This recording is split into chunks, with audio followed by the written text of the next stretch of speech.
Сәлем достар, бүгін біз сіздермен өте керемет әрі жұмсақ болып пісетін сиыр етінен қуырдақ жасайтын боламыз. Видеода көріп тұрғаныңыздай біз сиыр етін алдын ала турап дайындап қойып, қазанымызға салатын боламыз. Өте дәмді болып піседі. Ең алдымен каналға жазылуды ұмытпаңыздар.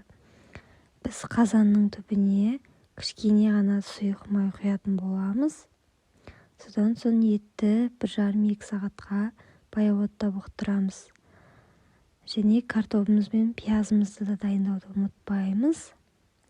Мінекей ет сәл жұмсарған кезінде осылай пиязын, тұзын салып, картопын салып, пияздан кейін жақсылап бетін жауып бұқтыратын боламыз. Картопты қатты араластырып, астына түсіріп жібермейміз, себебі езіліп кетуі мүмкін.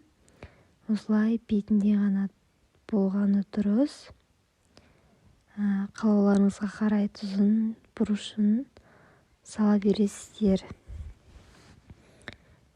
Ешқандай приправаны қажет етпейді. Өзінің майы өзінде шығатын болады. Сондықтан да майды көбірек қоспағандарыңыз жөн.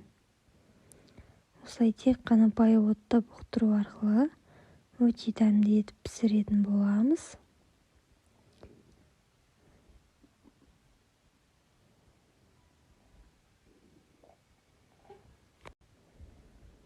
Нәтижесінде бізде осындай керемет жұмсақ ауызда еритін қуырдақ дайын болды.